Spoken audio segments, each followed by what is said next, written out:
Frontier Radio Reading Service now presents a reading of articles and features from USA Today for June 17th. Your reader for this hour is Claudia. How will U.S.-Iran deal help economy? Prices will fall. Experts differ on just how much. One thing is certain: after the United States and Iran agreed to do a framework deal to end the months-long war and reopen the Strait of Hormuz, the cost of living crisis just got a bit less bad. But how much less and how long it lasts are still open questions, particularly given the deal's unknowns. How many times have we talked about a ceasefire? We have been here before, and we've seen the same reactions time and time again, said John Musso, Chief Investment Officer for Cumberland Advisors, a subsidiary of Mid-Penn Bancorp. If the war actually ends, then the follow-through should be lower oil prices, declining bond yields, and declining inflation, but that's going to take time. Still, for American consumers stretched thin, any little bit helps. How much will price of gas fall? On June 15th, the nationwide average gas price dropped below $4 a gallon, albeit only to $3.99 for the first time since mid-April, according to metrics compiled by GasBuddy. Brent crude oil, the global standard, was trading at about $82.61 a barrel, to its lowest since early March. For now, the national average could continue falling, provided there isn't a drastic reversal, and the U.S. and Iran continue moving in a positive direction, said Patrick Dehan, head of petroleum analysis at GasBuddy. Still, until the strait is reopened and oil flows begin to move as normal, he cautioned, there's little reason to believe that this price relief will last. In a research note published early June 15th, analysts at Oxford Economics agreed, writing that the agreement between the U.S. and Iran is a significant step towards reaching a full-blown deal, but there will likely be bumps in the road, and it will take time for shipping in the Strait of Hormuz to approach pre-war levels. The money freed up from declining costs at the pump should help support the entire economy. In March, Oxford wrote that every 10 cents on gasoline prices adds around $12.3 billion in spending on gasoline, or around 0.06% of consumer spending that isn't available to be spent on other goods and services. Beyond the price of specific things households need, an end to the hostilities will likely also mean that broad measures of inflation will come down. The Consumer Price Index, tallied by the Labor Department, has surged since the start of the war. Before the conflict began, the annual inflation rate held steady at 2.4% in February. It jumped to 3.3% in March and rose again to 3.8% in April, driven by supply chain disruptions and soaring fuel prices that increased the cost of producing other goods. It will take global supply chains a couple of quarters to get back to normal, said Ben Shoesmith, a senior economist with KPMG Economics, in a note published June 15th. That will keep price pressures higher for some time. What will it mean for the Fed? Measures of inflation matter because the Federal Reserves keep an eye on overall price changes when deciding on interest rate policy. The Dante announced this week may help make the case for policymakers to hold rates steady. Many economists think the Fed will announce its next rate decision on June 17th. There's still a possibility that this inflation scare proves transitory, said Don Razmiller, chief economist for Strategas. At a minimum, the latest oil price declines should buy some time for central bankers to find out. But the Fed isn't the only market force that decides the path of interest rates. What about Treasury bonds? Investors in U.S. Treasury bonds also hold a lot of cards. Since the start of the war, those investors have made it clear that they expect higher inflation, which erodes the value of the income that bonds offer. When investors sell bonds, their rates rise. Seen from the other side of the deal, that means that bond issuers must pay higher yields or rates for investors to be enticed to buy. So far, bond investors haven't reacted to the peace deal announcement as much as those in the oil market. The 10-year surged as high as 4.671% in early May and has moved downward choppingly since then. It is roughly flat since the deal was announced over the weekend, however. The bond market needs more convincing that inflation isn't going to be embedded in the economy, Musso told USA Today. Those higher yields on government bonds have several implications. Among them, mortgage rates stay high alongside the U.S. 10-year note they tend to track, but But more simply, when the government has to pay more to finance its operations, particularly when it's spending more on the war and taking in less because of tax cuts, there's less room for other items in the budget like health care and Social Security. Support often scarce for grieving workers. Jobs may acknowledge loss, but miss mark on compassion.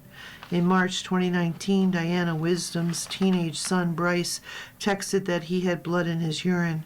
Rushed to the hospital, he was diagnosed with a rare form of kidney cancer. Doctors removed his right kidney. It was just the start of 16 months of treatment, chemotherapy, radiation, doctor's appointments, unexpected complications. They all became part of Wisdom's daily routine. All the while, she kept vigilant, she kept working. A seasoned commercial underwriter, she was used to delivering top results. But while her life had changed unimaginably, the demands of her job had not. Everything felt like an emergency to someone, she said. It's difficult to find the emotional energy to care about a premium increase while your son is vomiting from treatment and looking for you for comfort. The stress was sometimes more than she could take, but Wisdom's family depended on her income and the medical bills were piling up. When Bryce's cancer went into remission, she thought the pressure would ease. But a few months later, the cancer was back, and this time it had spread. Every day felt like a balancing act between being the mother Bryce needed and the employee my company expected me to be, she said. Wisdom held on until her 17-year-old son took his last breath. I've got to go, Mom, he told her. The grieving process, she said, was just as hard as his illness. She left her job for a fresh start and in the hope that a new company would be more accommodating. It wasn't. Jobs rarely make room for grief.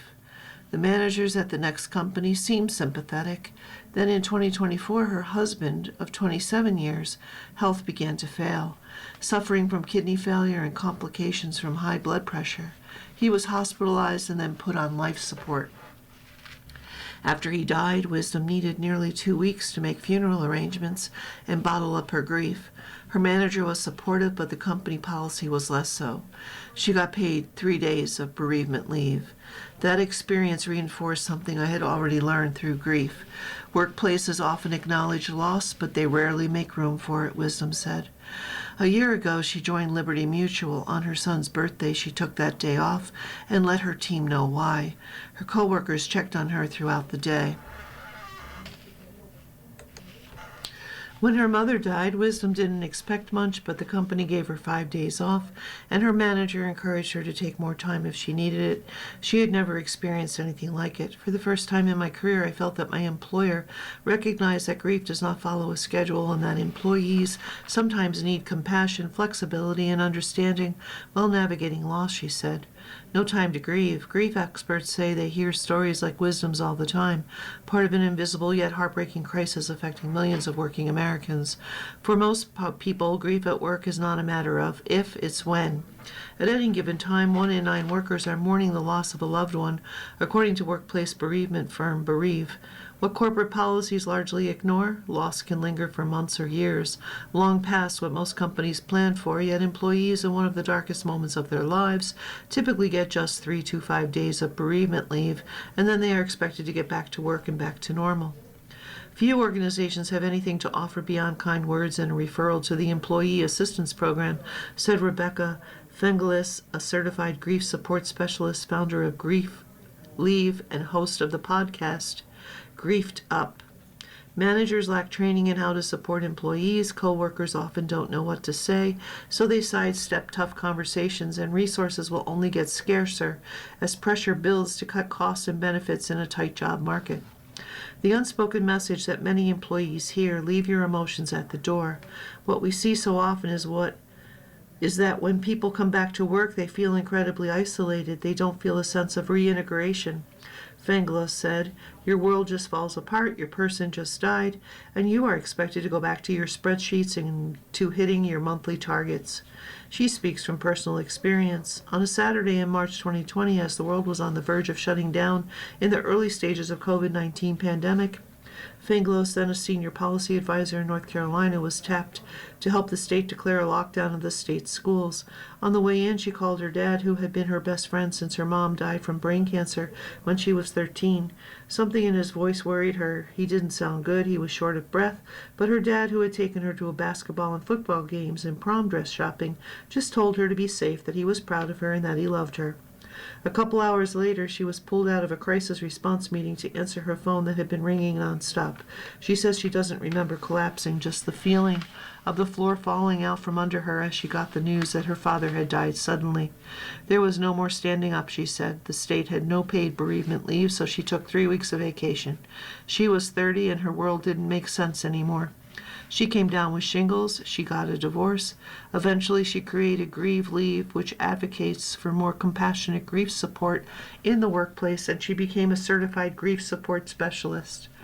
I have heard stories from many other people who have gotten those phone calls while they are at work, Fenglos said, and it makes sense. It's where we are spending the majority of our time, so many of us will get the worst phone calls of our lives while we are at work. Bitter pill to swallow. Pamela Buchanan got one of those calls in 2019. Her dad, a spry 80-year-old, was recovering in the hospital after spinal surgery to repair a broken bone in his back. The surgery was risky, but the alternative was possible paralysis. Her sister-in-law called to say he was complaining of a stomach ache, but it didn't sound serious to Buchanan. An emergency physician, she was scheduled for 24-hour shifts every other day that week, so she went to work. Only later did she suspect that he was suffering from an ileus, a serious condition where intestinal muscles stop contracting and create a blockage. Her brother called her at work to tell their father had died. Buchanan and her dad had always been close, from a family of sharecroppers. He grew up in rural Mississippi and didn't finish his high school so he could help put his sisters through school. He worked multiple jobs to support his 7 kids. He was, Buchanan said, everything to her, and she never got to say goodbye, because there was no one to cover for her in the emergency room. So that place where she made life or death decisions became her own trauma bay. The rest of her shift was a blur. I was in a fog. I don't remember much of the shift. I don't remember what I saw, what I did, if I did it safely, Buchanan said. She got a colleague to fill in for one ER shift so she could go to his funeral, but that was all she could manage. At work, she was used to other people's grief. Now her own grief followed her around the hospital. She avoided the hallway where she got the awful news. Ultimately, Buchanan left that job. She doesn't work much clinically anymore, instead spending her time as a stress management expert advocating for the mental health of clinicians and focusing on suicide prevention and workforce retention. I used to think how important it is to be at the front lines of medicine and to be there on someone's worst day, Buchanan said, but the fact that I couldn't navigate my own worst days because I am in service to other people was a bitter pill to swallow. Heavy toll of unsupported grief. All that unsupported grief costs businesses billions in decreased productivity, lower morale and job satisfaction, greater absences, and higher turnover. The personal toll is also heavy. While some working Americans find relief in a work routine, others struggle to compartmentalize their grief.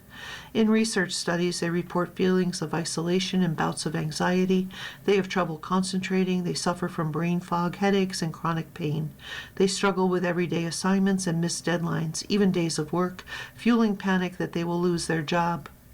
Nearly 8 in 10 grieving workers consider quitting their jobs after a major loss, according to workplace bereavement firm Empathy. Sarah Kagan did. When her mother was diagnosed with pancreatic cancer, she knew what to expect. Her grandmother had died from it. So Kagan informed her manager and her 5-member team, but she didn't take any time off. She had a successful career in product marketing that was important to her, and to her mom, also a career professional. I took on bigger projects than I ever had, she said. I wanted it to be like, if you don't know, you wouldn't know. 8 months later, her father called to tell her that her mom was going into hospice. She died 5 days later. Kagan, who was then 6 months pregnant with her second child, took 5 days off and returned to work the following week. I came back to no note, no card, not even a Slack message. That was very uncomfortable to me and immediately planted a seed of, this is a you problem. Don't bring that here. This is not a place to talk about it. Kagan said. 2 weeks later, she got her 6-month performance review. The 2 main pieces of feedback there were that I hadn't answered my Slack messages fast enough and that I wasn't in a good enough mood, she said. That really pissed me off. Her resentment only grew at the disconnect between how she felt and the narrative the company spun. We are a family. We care about you. Families don't treat each other that way, she thought. So she quit her job and she shared her story with her friends, and an idea took root. She started Kiara Grief Coaching, named for the Jewish ritual of tearing a garment or a black ribbon as a physical expression of grief. Through her work, Kagan said she had coached hundreds of employees and people leaders to create cultures that are more prepared to meet the needs of grieving employees. It's not personhood versus professionalism, she said. It's about building organizations that know how to hold both. You got to get back to work. Carolyn Moore, a longtime human resource executive and consultant, understands better than most that grief does not fit neatly into most HR policies. Her 31-year-old daughter, who was working as a public defender in Texas, died suddenly earlier this year. It would be nearly 2 months before the medical examiner released a cause of death, a heart attack. As a mom and an executive, Moore had always been the one who held it together for everyone else. She couldn't anymore. I was a ridiculous mess, Moore said. Navigating every parent's worst nightmare, even the basics of everyday life, was beyond her. She loved her work, but she swore off new clients for 6 months. She loved to cook, but she couldn't stomach going to the grocery store, let alone preparing a meal. She had seen a lot of heartache in 30-plus years as a human resource professional. You're so devastated for that person, Moore said, but as an executive or in management, you are programmed into the show must go on. You got to get back to work, and then you expect the same level of commitment and performance. Now she realizes that thinking was all wrong. Grief isn't something that ends. It's something you learn how to carry, she said, and it shows up differently for everyone. Needs can change from moment to moment or day to day, she said. With flexibility and compassion, employers can offer employees some stability at the most unstable moment in their lives, Moore said.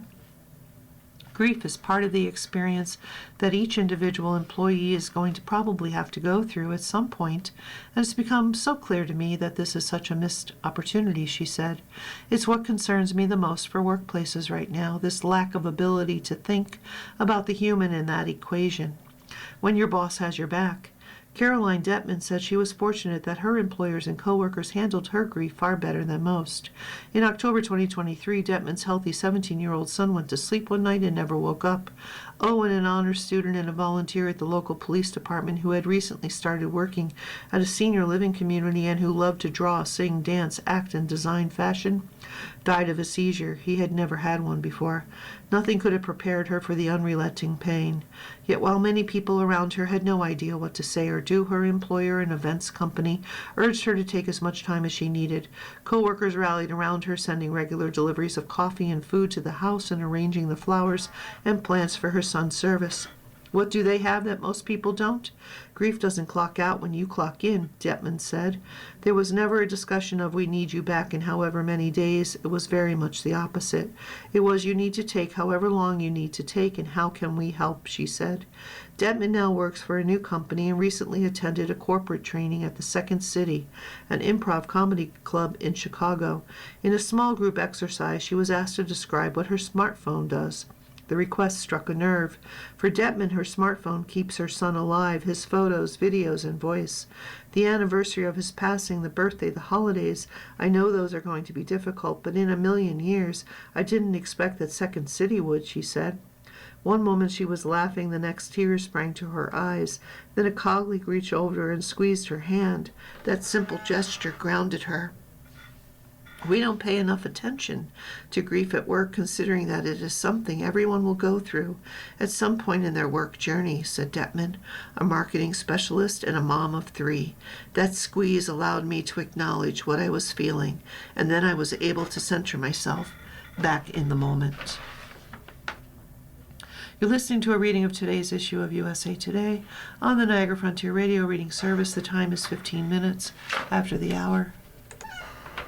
Reflecting pool could look green for months.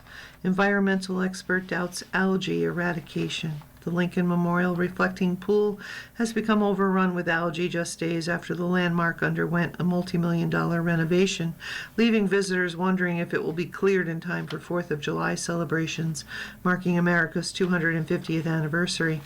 Photos taken over the weekend show National Park Service employees working to clear algae from the pool, which has turned the water green. The pool's basin has been painted American flag blue, a dark navy instead of ahead of Independence Day. The pool in Washington measures about 2,000 feet in length and 160 feet in width. The renovation began in April and was completed in June. According to the New York Times, the pool repairs cost $13.1 million. In a statement to USA Today on June 15th, the Department of the Interior said, versus previous administrations, the National Park Service is actually maintaining the beautifully completed reflecting pool. The nano-bubbler technology has successfully destroyed the algae bloom that has plagued every pool reopening since 1922. The statement continues, now due to deploying the advanced nano-bubbler technology, the algae is dead and being vacuumed up as we speak. We thank President Trump for fixing the reflecting pool for good.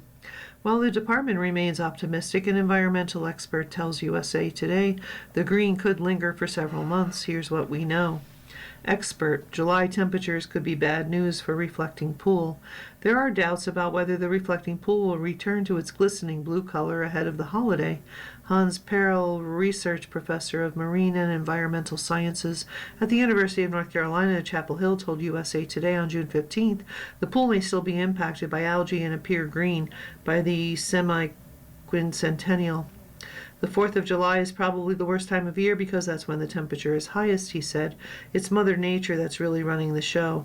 Algae thrives in hot weather but dissipates in the winter months, he explained. Washington is notoriously hot and humid in the summer months. The National Oceanic and Atmospheric Administration told USA Today that summer forecast this year is expected to be above normal. In July, the region will experience several days in the upper 80s and 90s. Also, the region is surrounded by numerous sources of humidity and moisture, including the Chesapeake Bay watershed and the Potomac River. To eliminate the algae, the pool would need to be drained. Pearl said the water would then require treatment before the pool could be refilled. However, even after treatment, the water may still contain nutrients such as nitrogen and phosphorus that promote algae growth. While these nutrients can be reduced, they cannot be removed to levels low enough to completely prevent algae from returning. Though it's possible to treat the water with chemicals like chlorine, Pearl said the chemicals could impact animals like ducks drinking water from the pool. Additionally, such treatments are costly. The treatment might be worse than the problem, he said, noting he would recommend officials wait it out until the cooler months after September. You learn to appreciate the color a little bit more, he added. USA Today reached out to the National Park Service for comment. The Park Service had previously said it would collect algae and remove it from the pool. Why was the pool renovated?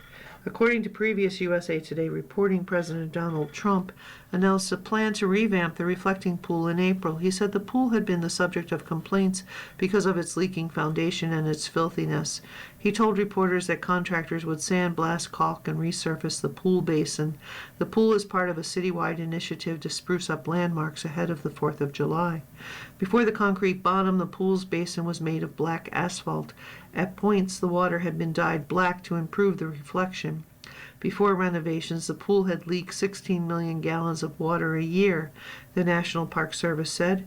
President Donald Trump selected Atlantic Industrial Coatings to perform the renovations. Trump said he'd chosen the company because it had done work at his Sterling, Virginia golf club.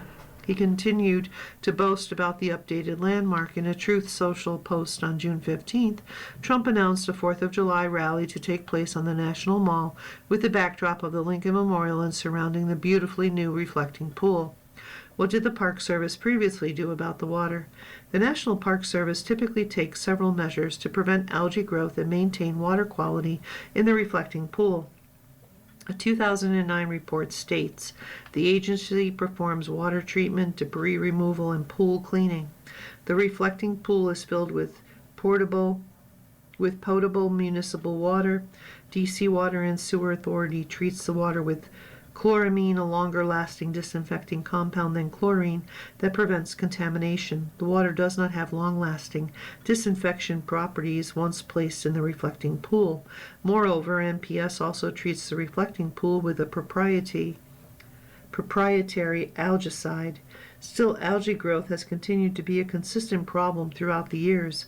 According to the report, the agency previously considered various methods to combat algae growth.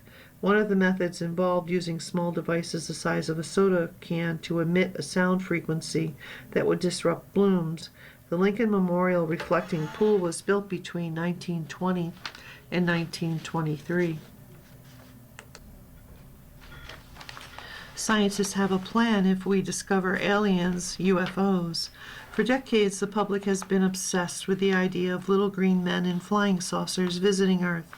The almost mythical concept that aliens from distant worlds could invade our planet has long been the source of paranoia for many conspiracy theorists and the source of entertainment across pop culture. But how would events unfold if extraterrestrials really did make first contact with humanity? Turns out a framework has long existed for just how researchers should confirm the existence of intelligent alien life and then share that breakthrough with the public in a way that minimizes panic. And for the first time in more than a decade, the international group responsible for those guidelines has updated its suggested protocols. First Contact Guidance updated. An organization known as the International Academy of Astronautics has for the first time in more than 15 years overhauled its rules for how the public ought to be informed if humanity ever makes contact with extraterrestrial life. The document, which provides recommendations rather than enforceable procedures, outlines what can be considered best practices for agencies searching for aliens throughout the universe. The Academy, based in Paris, most recently revised the protocols in 2010 after they were first adopted in 1989. The new guidance, the organization said in a press release, prioritizes scientific rigor and transparency in an age defined by artificial intelligence, widespread use of social media, and a 24-hour news cycle. The updates are the result of years of work and input from more than 350 researchers around the world, according to the organization.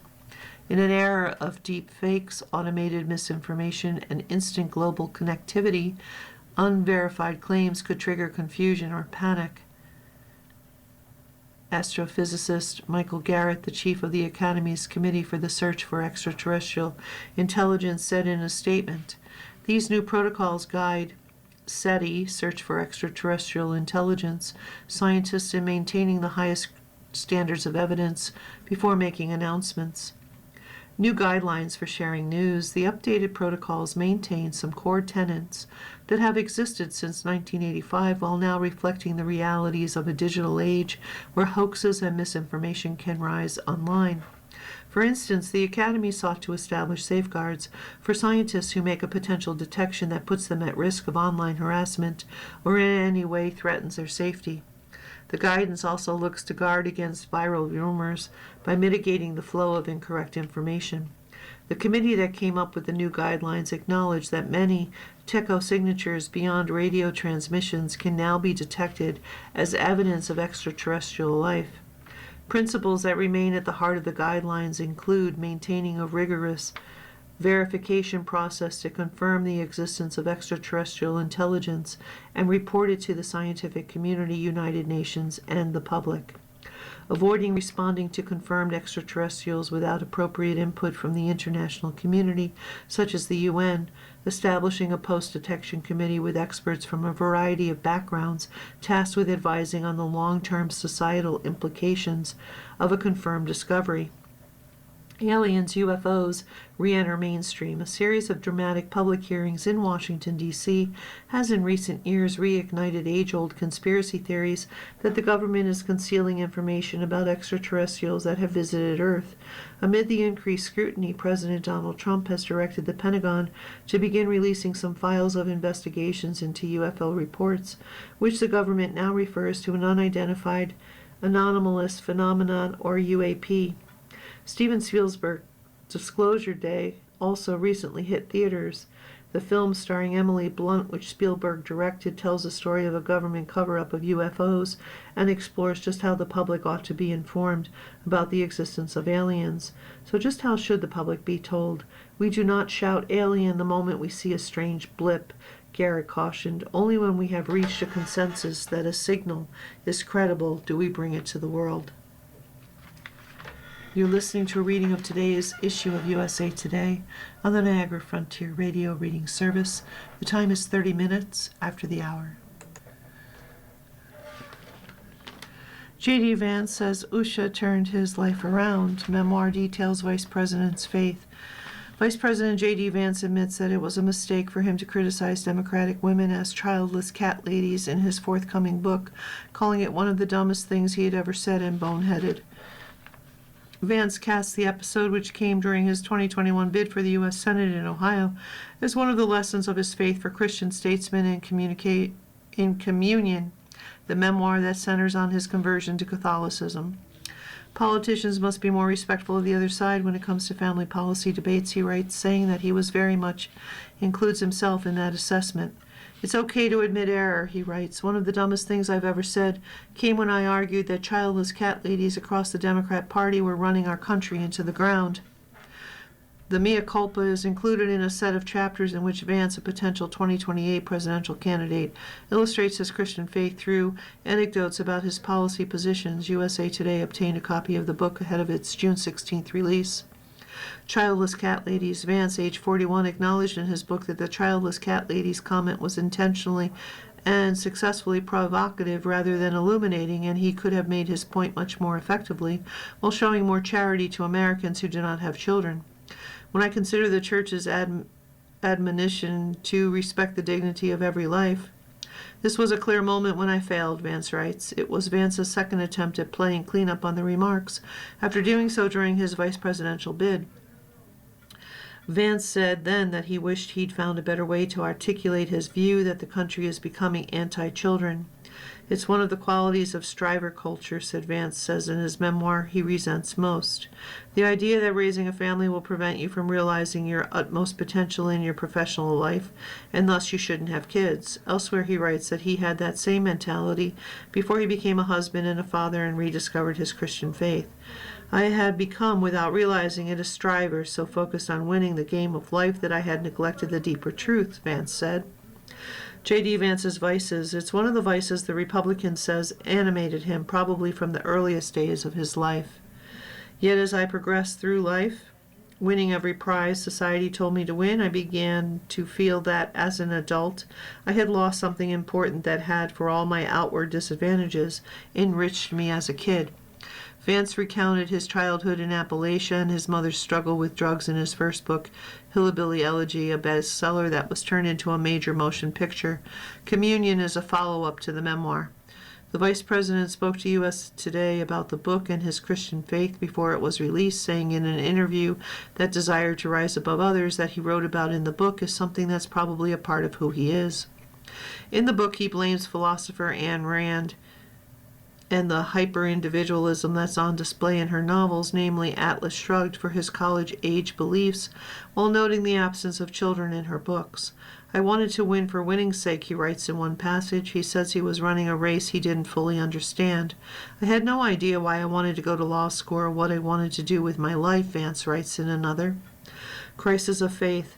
Guilt and fear are reoccurring themes in Vance's book. Guilt that he was abandoning his mother, Beverly Vance Akins, and being a bad son when he cut her off financially. Guilt that he was roping his future wife Usha Vance into a life she didn't sign up for. Fear that he would screw up his relationship with Usha and she would leave him. Vance says he strayed from his Christian faith after the 2005 death of his grandmother, Bonnie Blayton Vance, whom he lovingly refers to as Mama throughout the book. Mama was the only person he'd ever allowed himself to be vulnerable in front of before her death, he says, and the grief of her passing consumed him. With her gone, no one really cared about my faith, and soon I stopped caring too, Vance said. By the time he returned from Iraq, where he was deployed with the U.S. Marine Corps as a media relations officer. Vance says he was no longer a Christian. He didn't attend church and found himself increasingly frustrated with religion. He says he considered himself an atheist as a student at Ohio State University. In 2007, a time in his life that Vance, who was the first person in his family to attend a four-year college, says he's drifted from his roots.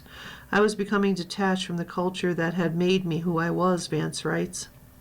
Usha Vance is the anchor. In the book, Vance says that his wife, Usha, whom he met at Yale while he was attending law school, turned his life around.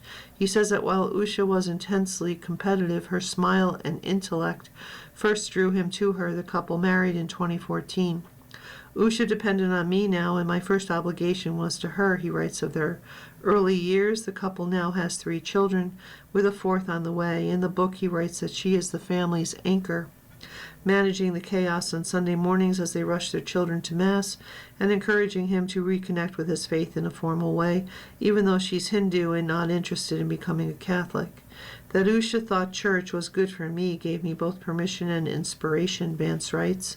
I wanted more than anything to be worthy of this woman. If church helped me, I'd sit my butt in the pew every Sunday. U.S. officials warn travelers of Bahamas jet ski tours. Authorities are warning Americans about jet ski excursions in the Bahamas after reports of sexual assaults and accidents. In a security alert June 15th, the U.S. Embassy in Nassau advised travelers about the risks of operating or accepting rides from operators of jet skis due to the lack of enforcement of safety regulations in the Bahamas. The alert urged Americans to avoid renting jet skis in the Caribbean country and also to be wary of solicitations from operators, specifically near the cruise port, Junkanoo Beach, Arawak Cay, and the islands east of Paradise Island.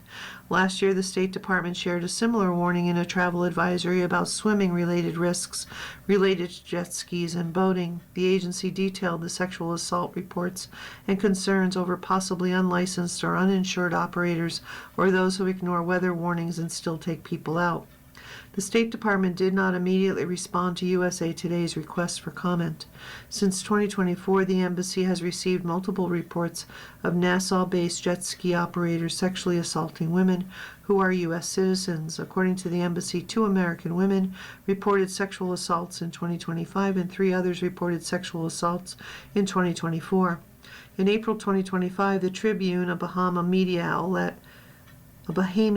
outlet, reported that 2 American women accused local jet ski operators of rape after the tourists were taken to isolated islands and said they were assaulted. One victim was a 23-year-old cruise passenger, and the man has since been charged. After the string of sexual assault allegations, a new law took effect in March 2026 prohibiting jet ski operators from riding with guests to reduce the opportunity for unwanted sexual misconduct.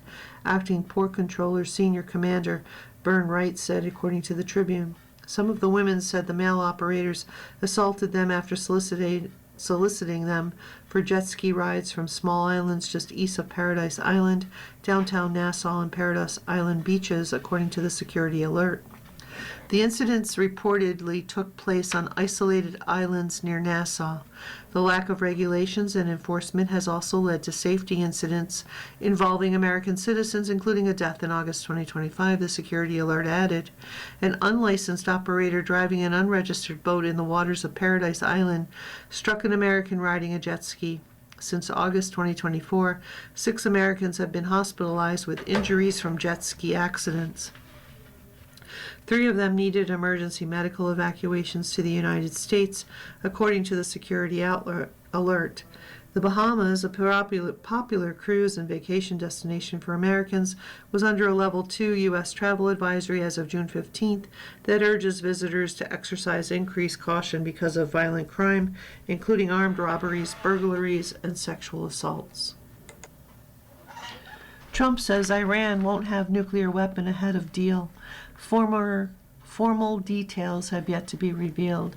President Donald Trump said June 16th that a secret peace agreement with Iran, the text of which has not been released, dictates that Iran will never be allowed to have a nuclear weapon. A preliminary agreement announced over the weekend promises to bring an end to the fighting that has killed thousands in Iran, and 13 American service members rocked the global economy and strained the United States' relationships with some of its closest allies.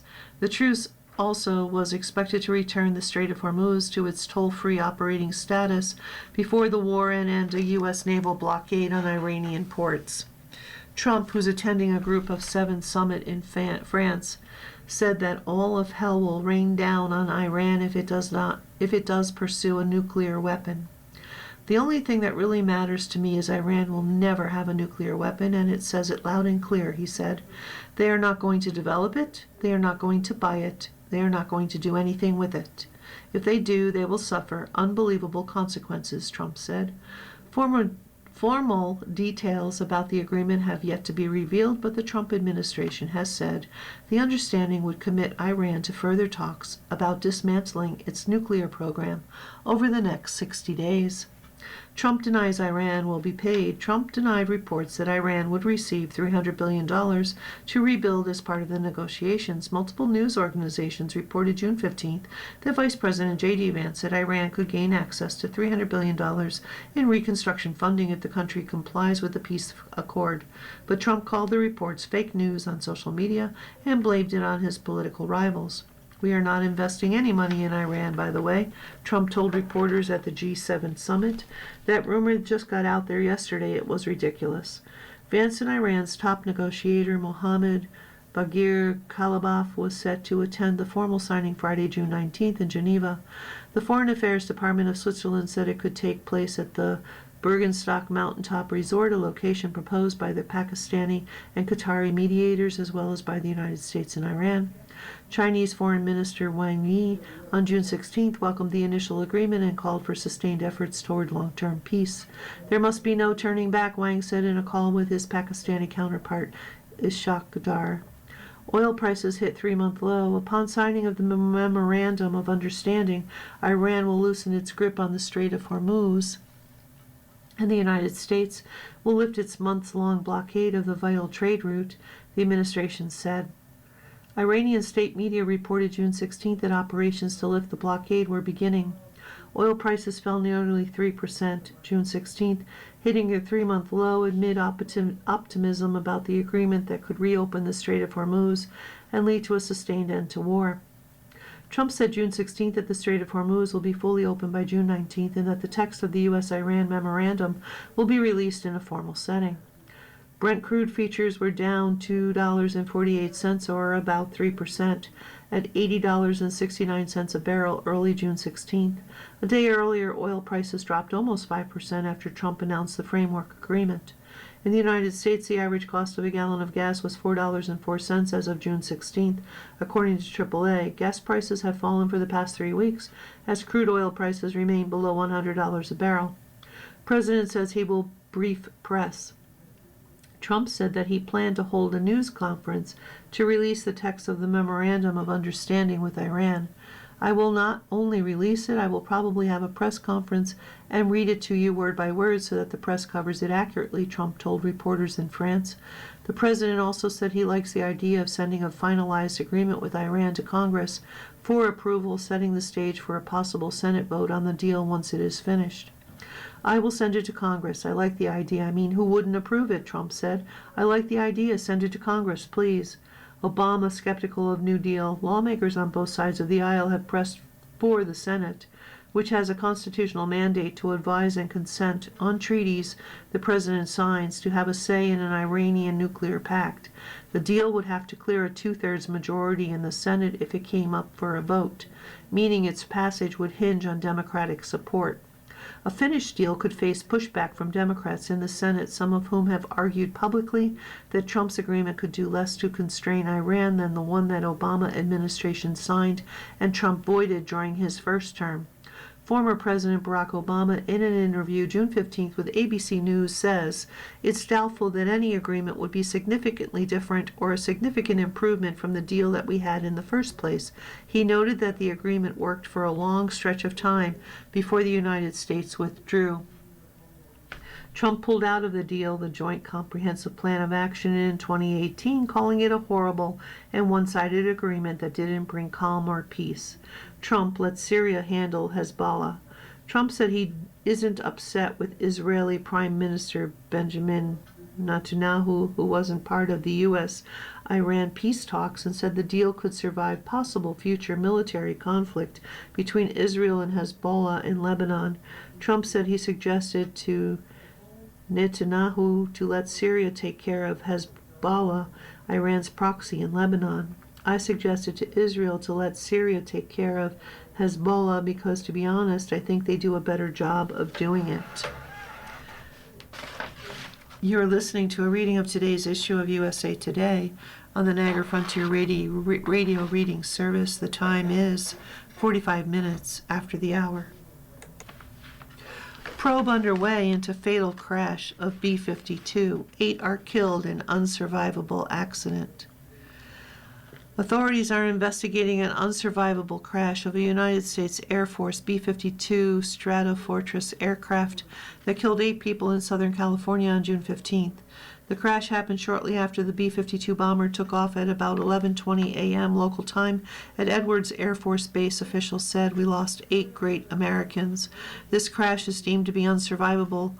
Colonel James Hayes said officials haven't yet revealed a cause of the crash and said an investigation with final conclusions could take months. The victims also have not yet been formally identified. Here's what we know about the investigation. What happened in the B-52 bomber crash? The aircraft that crashed was a B-52 Stratofortress, a long-haul heavy bomber that can reach subsonic speeds at altitudes up to 50,000 feet. The plane, which was on a test mission in support of a radar modernization program, crashed and burst into flames immediately after taking off, Hayes said. Our team of first responders snapped into action to put out the flames, Hayes said. Footage of the aftermath of the crash site showed a large charred area with debris strewn about and smoke rising from the remains. The crash was totally contained on the runway of the base, Hayes said. Officials haven't revealed a cause of the crash as of June 16th. It's because the cause was being investigated and officials didn't have any indication of the cause, Hayes said. Edwards Air Force Base is spread across parts of Kern, Los Angeles, and San Bernardino counties. It's about 100 miles north of the city of Los Angeles. Who are the victims of the B-52 bomber crash? Authorities haven't identified the victims on board the bomber when it crashed, but said they were a mix of military personnel and civilian contractors. Family members were being notified on June 15th, Hayes said. This was a mixed crew, Hayes said. Airplane manufacturing company Boeing confirmed in a statement that 2 of the victims were employees and said it was in touch with their families to offer support. We mourn their loss in honor of the service of our airmen, civilians, and contractors who work every day to advance our mission. I send my sincerest condolences to their families and loved ones, Secretary of the Air Force Troy Mennick said. FBI plan to attack UFC event at White House stopped cold. At least 14 young adults are suspected in plot. The FBI thwarted an alleged plot to target the Ultimate Fighting Championship event at the White House over the weekend, according to Director Kash Patel. On June 10th, FBI and our law enforcement partners became aware of a potential threat to the UFC America 250 event in Washington, D.C., involving individuals outside of the National Capital Region, and thanks to the rapid action of the FBI, our partners, and the Department of Justice in a multi-state operation, multiple individuals are now in custody and allegedly planned attacks were stopped cold, Patel said in a post on social media on June 16th, linking to a Fox News report. Patel did not share additional details in the social media post, and the FBI directed USA Today to do the same post in response to a request for more information. A federal law enforcement official briefed on the matter told USA Today that at least 14 young adults, and possibly some even younger, are suspected of allegedly having plans to travel to Washington, D.C. from states including Ohio and Texas with the intention of causing harm. The official, who spoke on the condition of anonymity to discuss an ongoing multi-agency investigation, said a tip was initially received by local police and then passed to the Secret Service and FBI. leading to the inclusion of a special team, the Advanced Threat Interdiction Unit, ATIU, to investigate. The team tracked down a chat on the platform Signal and arrested 5 people, the official said. An indictment is set to be unsealed at 12 p.m., according to the official. Many of the details remain sealed, but the officials told USA Today that the suspects were in their teens to early 20s, with the 19-year-old as the main target of the investigation. A relative of that person tipped off police after growing concern about their rhetoric and potential travel plans to Washington, the official said.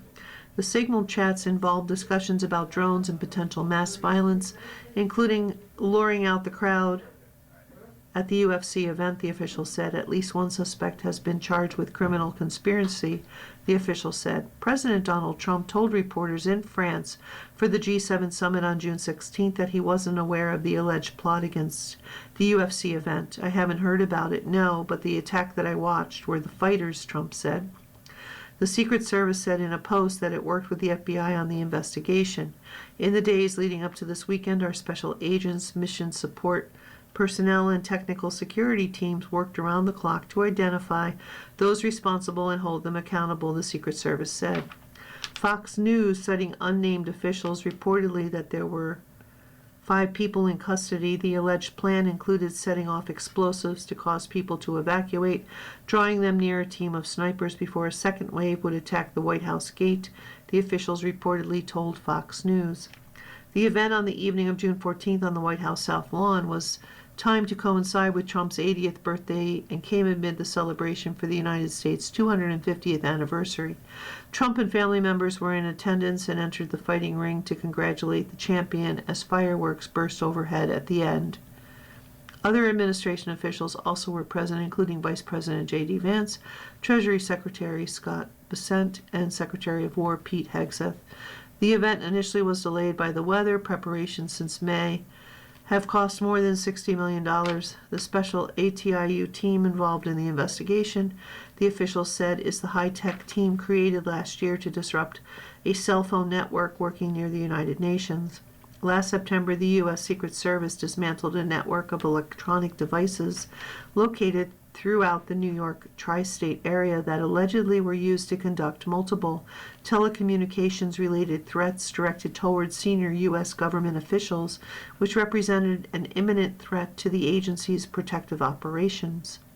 The Protective Intelligence investigation led to the discovery of more than 300 co-located SIM servers and 100,000 SIM cards across multiple sites, the Secret Service said. Teen ordered to custody in Kepner murder case. A federal magistrate has rescinded an order allowing the 16-year-old stepbrother of Anna Kepner to remain free pending trial, directing the U.S. Marshal Service to take him into custody in the cruise ship murder case. In a 14-page order unsealed June 15th, U.S. Magistrate Judge Edwin Torres granted prosecutors' motion to revoke the teen's release and ordered him into U.S. Marshal's custody. Torres ruled that once the case was transferred to adult prosecution, federal law governing adult defendants, not juvenile rules, controlled the detention decision. The government has established by clear and convincing evidence that no condition or combination of conditions of release will reasonably assure the safety of the community going forward, Torres wrote in the order filed June 10th.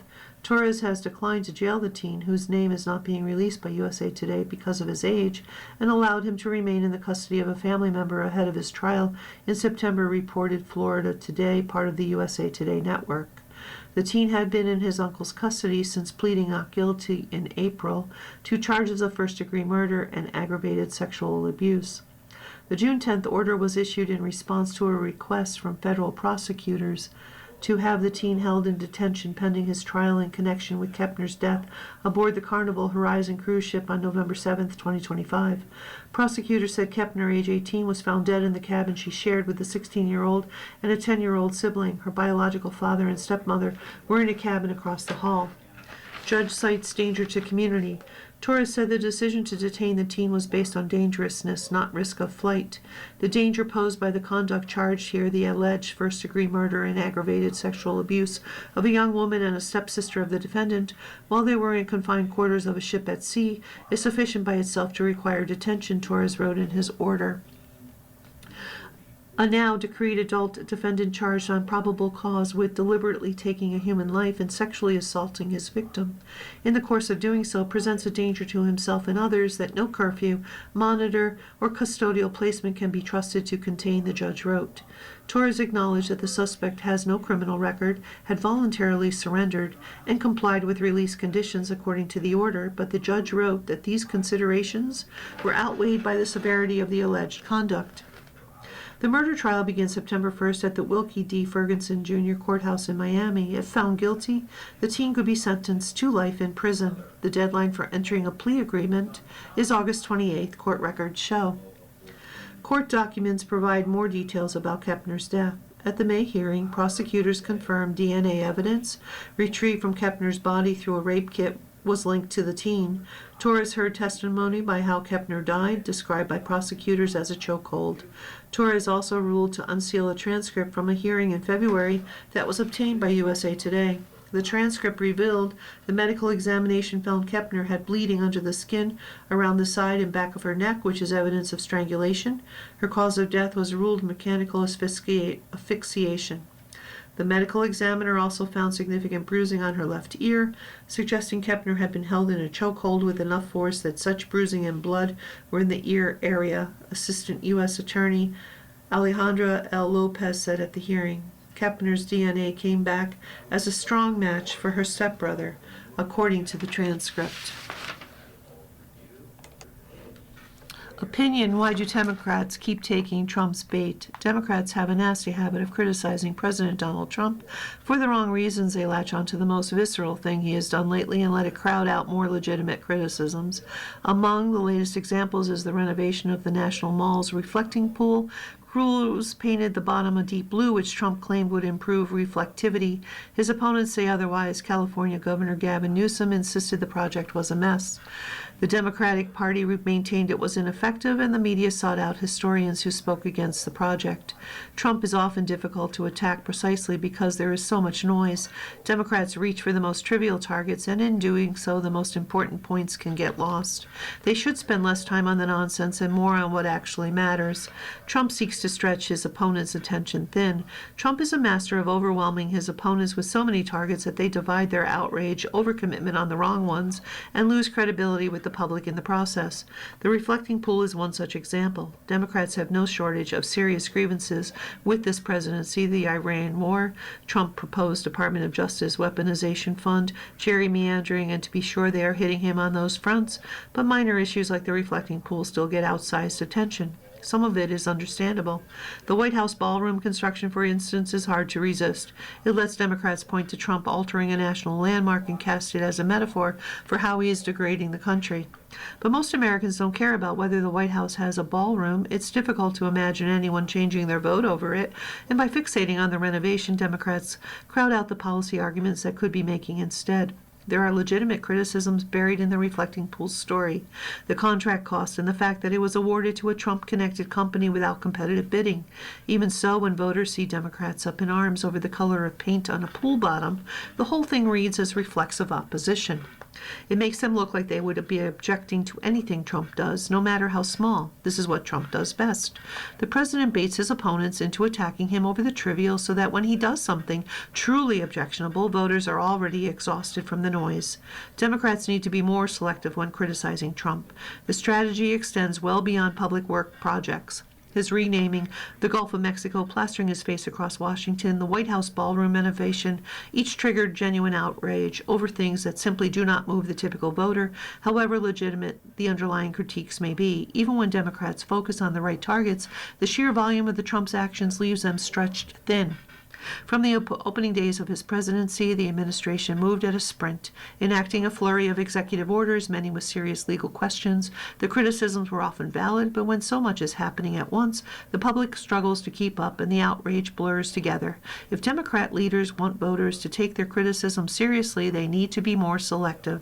The reflecting pool, the ballroom, the renamed Gulf deserve some criticism, but not a campaign. Save the ammunition for what actually matters. You're listening to a reading of articles and features from USA Today for June 17th on the Niagara Frontier Radio Reading Service. We'll return for more readings after this short break. Your reader for this hour has been Claudia, and I thank you for listening. You're listening to the Niagara Frontier Radio Reading Service. As of this year, our agency has broadcast more than 300,000 hours of radio readings. Volunteer radio readers read newspapers, magazines, and books to area people who are blind or have a print disability, who are provided reading radios. Radio Reading's broadcast signal is provided at no charge by WNED. Radio Reading broadcasts from studios at 1199 Harlem Road in suburban Buffalo. Please let others know about Radio Reading. It's your service. For more information on the Niagara Frontier Radio Reading Service, call 716-821-5555.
We'll continue now with our reading of articles from today's issue of the USA Today. Your reader for this hour is Nancy. This is the sports section. Sorsby heads to NFL after saga ends in college. Well, isn't this just the perfect ending to a rotten, selfish game of no one wins? Brendan Sorsby has seen enough everyone and is headed to the NFL supplemental draft. One person close to the process told USA Today Sports Sorsby was done fighting. A fight that never should have been fought in the first place, and one that nearly tore apart college football at the seams in the process. This has always been about Sorsby and his gambling addiction, not college football and its rules. Not Texas Tech, not activist judges, not attorneys general lining up to get their 15 minutes of Sorsby summer political fame, while spending your tax dollars, of course. Give Sorsby credit for reading the room. He saw the road ahead and knew the biggest loser in this story would eventually be him. Now there's a chance to become the great American comeback story we all know and love, instead of the great fleecing of America in the now all too familiar world of me over thee. Sorsby isn't a kid, as he has been portrayed by many. He is a grown man who made poor decisions over and over and has a debilitating addiction. His eligibility should have never been protected by the self-serving adults in his orbit at Texas Tech, whom we last saw sitting around a table declaring unending support for Sorsby in a 20-minute hostage video, who wanted to win a damn football game. He needs help. But there were Texas Tech's president, athletic director, football coach, and some other man of academia. At this point, the names are superfluous, assuring Sorsby that even though he broke the unforgivable sin in the NCAA rulebook, he can still get out of this jam by playing football. We reached peak puke when Kirby Hocutt, Texas Tech's athletic director, said Sorsby looked me in the eye and reassured him he had not jeopardized the integrity or outcome of any game he competed in. It's not enough for Texas Tech to offer a hand up with addiction support. The brilliant leaders in that video decided on a gift eligibility handout based on a 5-star quarterback rating. Zero accountability, zero responsibility. I've said this over and over. We all make decisions in life. We all deal with the consequences of those decisions. Until someone says there are no consequences because we need to win a football game, or I need to win an election. Which brings us all the way back to the final front of this utterly ridiculous game of who blinks and does the right thing. The one thing that may have finally forced Sorsby into leaving for the NFL. Not surprisingly, each side brought reinforcements from, ta-da, the legal community. Apparently, the schools and conferences have learned a thing or two from players. Only this time, there was a unique twist to the judge shopping craze of the 2026 season. Attorney General versus Attorney General. For all the generals, I mean marbles.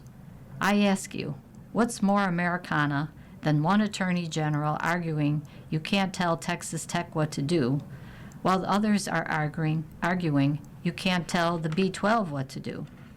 Instead of everyone looking at the center of the argument, the guy who did what he wasn't supposed to do. This was never about an activist judge in Texas initially overriding NCAA rules that everyone agreed to and deciding the NCAA can't keep Sorsby from playing, or about clout-chasing attorney general and their court filings, or the sycophant fans hanging on to the hope of what could be if Texas Tech finally gets a true blue quarterback. This has always been about Sorsby and the fact he broke the number one rule in the NCAA handbook and refused to accept responsibility for his actions until he finally saw the road ahead. Americans love a comeback story, Brendan. Not the only winner is a rotten, selfish game. Roller coaster ride. As Manny Macchiato nears 34th birthday, he still appreciates the good, the bad, and the ugly. Manny Macchiato would like to keep it simple. He knows he's having the worst season of his career, is well aware he's among the worst hitters in all the major leagues this year, and would rather the ugly truth be told in the language of baseball's traditional markers of futility, the Mendoza line. Macchiato knows all about it, and that he's well beneath it. The interstate? Manny's been riding it all year, hitting a buck something as his San Diego Padres fell from the depths of a 19-9 start, now fighting to stay above .500. A miserable Manny entering June 13th batting .178, on track for a career low in homers. His WAR 1.4 in the red. Hold up. Even as he closes in on his 34th birthday, this is still Macchiato, chest out, taking the punches, ready to counter. This is why we love baseball. Us baseball players are masochists.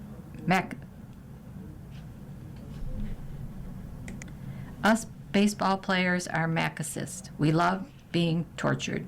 Macchiato tells USA Sports. It's a failing game. We obviously don't want to be in this position.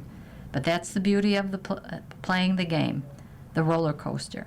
It's a lot of ups and downs. You kind of got to ride that wave and really enjoy every moment of it. The bad, the good, the ugly that comes with it. I think it's why I love the game.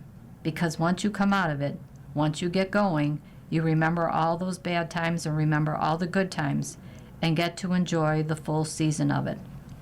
That season is starting to shrivel, down to roughly 90 or so games for the Padres and their third baseman, whose decision to come to San Diego jarred awake a slumbering franchise that's now Exhibit A for investing in the product and reaping the rewards.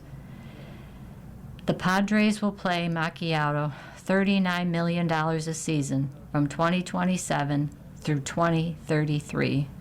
His performance this year could potentially be viewed as a grim harbinger for that time. Yet, Macchiato's dealings with the Padres and late beloved owner Peter Seidler are an almost perfect example of athletic owner symbiosis. Seidler compensated him handsomely twice. First, to establish San Diego as a baseball beachhead with a $300 million contract, and the next, almost, to thank him for doing so, giving him an 11-year, $350 million pact as he was set to opt out of the original deal. In return, Macchiato led the charge to power the Padres into relevance, fueling a stratospheric rise in attendance, revenue, and franchise value. And nearly 3 years after Seidler's 2023 death, his family sold the franchise for a major league record of $3.9 billion. The Padres have made the playoffs 4 times the last 6 years.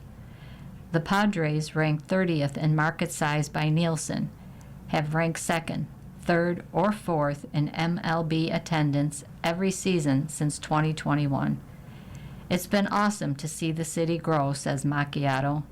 When I came here, fans were kind of content with going to ball games, and now they're upset when we go 0-4 and losing ball games. That transition has been awesome to see how much people care. That's what we play this game for, and that's why I signed there, to hopefully bring championships and make deep postseason pushes and get that excitement to the city, and we've done that. It's been awesome to see from the start now where they're being sold. Talk about appreciation. Seidler's family, part of an ownership group that purchased the club for $800 million, reached an agreement to sell to private equity guru Jose Feliciano and Kwanzaa Jones for $3.9 billion. If it can happen there, can it happen in almost any city? There's a lot. I could name a lot of teams that can do that, says Macchiato. It's about making that commitment to the fans and to the city. And that brings us to Macchiato's recent, possibly ill-timed rant about analytics and other such topics. In a less kindred, more stratified era, it might have been low-hanging fruit for the analytics community. But even if Macchiato delivery was inelegant, people got what he meant. That players don't need to obsess over the advanced metrics that drive front offices, certain fans, and harder core fantasy players. The traditional big numbers next to a hitter's name on the scoreboard typically suffice. And June 13, that read Macchiato, .178, which spoke for far louder volumes than his WRC+. It was 72. No, I'm not hitting. I'm hitting .170. Yep, obviously I'm going to suck, says Macchiato. You don't need to this and that's what the games come to. People need to talk about things. People need to have an excuse for things. No, why don't you just go back to 1960, when someone was hitting .200 sucked? The Mendoza line, right? That's what they call it, the Mendoza line. Why do we have to create all these other things? It's where the game's going to, and getting so analytical based. Get it back to simplifying and enjoying the game. And that game only seems to get more difficult, especially for hitters. Pitchers are throwing harder than ever, and those analytical folks with their pitching labs have drawn up some diabolical pitches to beguile future Hall of Famers like Macchiato. All the while, Macchiato is trying to stanch the bleeding in his hard hit rate, down 42.7% from 51.5%, and average exit velocity 89.6 miles per hour, down from 92.9 miles per hour. He needs to swing at more strikes. As he's aged, his power has not fallen off a cliff. More so, he's eased into a 25-homer guy with a moderate adjustment for a dude with 380 career bombs in 7 seasons with at least 30. The batter's modern environment makes that soft landing into your mid-30s all the tougher. Listen, the game's evolved, obviously, said Macchiato, who debuted in 2012, a couple of weeks after his 20th birthday. Guys were throwing 89, 90 back then, and it went up to 91, 92, up to 94, and now 100. but it's still the same baseball game. You still got to get out of it. You still got to struggle. You still got to win ball games at the end of the day. It's not impossible. Macchiato can't say he's conquered Jacob Misiorowski. He went 0-for-4 when the Brewers' unstoppable second-year pitcher started against them May 13th. But he did get the ball in play every time, even as his teammates punched out 10 times. 103, that's really hard. I'm not going to lie, he says of the Miz's default fastball. But everybody's throwing 100 these days. 100 is kind of the new normal. You see it so constantly. But 103 dotted down and away from him, and he knows how to control it. How to paint a little better makes it a little tougher. What's more impressive is the 97-mile-per-hour sliders he's throwing.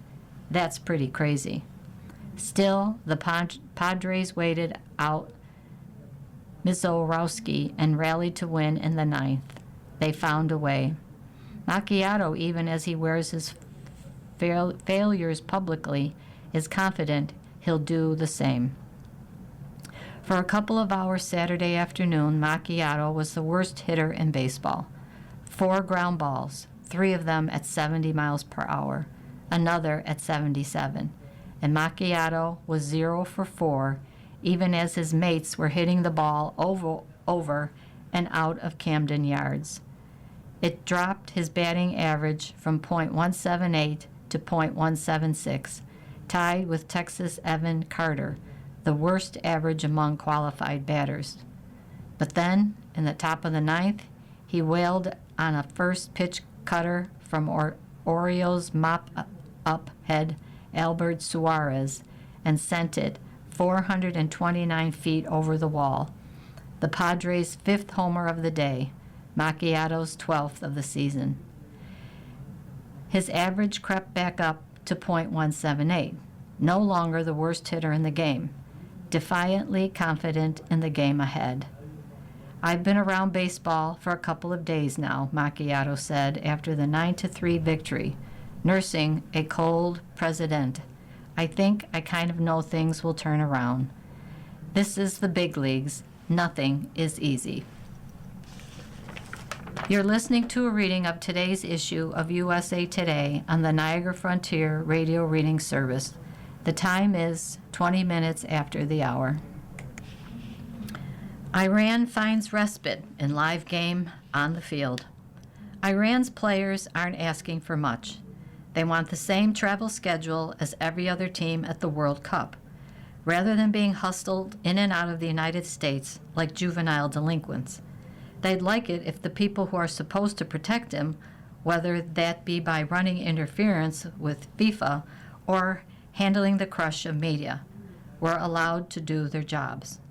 And what they really want? To just be able to play soccer, the whole reason they're at the World Cup. Everything is like disaster, actually, for us. It's not the right thing. Iran team captain Mehdi Taremi said, "It's a bad situation, and we're just tired of this situation. Because from the 2 months ago, last month, we were having a lot of problems. It's so bad, and it affects our team, and we just want the peace." Taremi and Mohamed Moabi, whose goal in the 64th minute salvaged a 2-2 draw with New Zealand in Iran's World Cup opener on June 15th, spent more than 10 minutes after the game patiently taking questions after question for which they had no answers. Why were they having to return to their base camp of Tijuana that evening rather than staying overnight and returning the following morning after doing recovery? Who made that decision? When was that decision made? Did they believe FIFA President Gianni Infantino, who visited their locker room after the game, was really trying to improve the situation? My friend, I'm the player. I'm not the president of the federation, Taremi said, a touch of exasperation in his voice. I cannot answer this question because I don't know that. I'm just the player. I focus on the football. The Iranian players are caught in a tug of war they never asked to be entangled in, pawns in an international crisis. The United States, one of the co-hosts of this World Cup, had begun bombing Iran in late February. It would be better, the President of the United States suggested at one point, if Iran sit the tournament out. Incensed, Iranian officials threatened not to come. When they finally agreed to, the United States posed such strict conditions that Iran had to move its base camp from Tucson to Tijuana, Mexico, at the last minute. Some members of the delegation were not granted visas. Tickets allotted for Iran's fans were rescinded. It's all about the problems, which is we are tired to talk about. Taremi said, "If they help us, we are much appreciative about that. If no one helps us, it doesn't matter. We just stay back to back behind each other and we try our best to win our next 2 games to make our story true." The game was supposed to bring a respite, and to a degree it did. For 2 hours, Team Meili played with ferocity, like kids trying to cram in as much fun as they can before the sun goes down and they're called home. They carved up New Zealand's defense and repeatedly peppered goalkeeper Max Crocombe. When Ramin Rezian scored Iran's first goal, tying the game at 1 in the 32nd minute, all the emotion bubbled forth. After being mobbed by his teammates, Rezian spent close to a minute mugging for the cameras. He threw his arms wide and beat his chest. He blew kisses to the crowd. He bent down and kissed the grass. "It was like a home for us," Taremi said. It wasn't the cleanest effort. Iran easily could have scored another 3 or 4 goals if only their touches were crisper, their aim straighter. Elijah Just had Iranian goalkeeper Ali Reza Band figured out, but they were playing their beloved game. Everything else, good and bad, was reduced to a blurred hum in the background. Yeah, we just enjoy football. Since we were 6 years old, 7 years old, 10 years old, we just follow the football and we are always looking for the football, which is so important for us, more than everything, Taremi said. The players were not oblivious to the undercurrents surrounding the game. Los Angeles is home to the largest Iranian population outside of Iran, many of whom who fled Iran during the revolution in 1979. SoFi Stadium was filled with flags of the current regime, and despite a FIFA ban of the previous one. When the Iranian national anthem began, it was greeted by a chorus of lusty boos. "That's a political thing. We just play for all the Iranians in all the corners of the world," Taremi said. "We want to make our people united." But when the game ended, most of the Iranian players stood motionless on the field, while a few others bent over or dropped to the turf. They were exhausted, both from the game and the endless emotional turbulence this World Cup has brought. Some are hearing the new whistle most. As the age-old saying goes, defense wins championships. But defending top talent in the WNBA has become even more challenging this season. The league has placed an emphasis on freedom of movement to address growing physicality and rough play in the game, which has resulted in an uptick of fouls being called as teams adjust to the new demarcation line. Some teams have adapted better than others at the quarter mark of the season. Which players from each team has had the hardest time adjusting to the new whistle so far? USA Today Sports breaks it all down in this week's WNBA Power Rankings, released every Tuesday this season. Number 1, Minnesota Lynx, 11-3. Previous rank, -1. Who's leading the team in fouls? Natasha Howard. The Minnesota Lynx have the best defensive rating in the league, allowing opponents the second fewest points in the paint per game. Natasha Howard the 2019 Defensive Player of the Year, has been excellent for the Lynx on both sides of the ball. She's averaging 17.8 points, a team high 7.4 rebounds, and a career high 3.0 assists in 14 games, all starts. Howard also leads the team in 3.7 fouls per game. She's fouled out of 2 games. Las Vegas Acres, 10-4. Previous rank, number 3, +1. Who's leading teams in fouls? Nalissa Smith.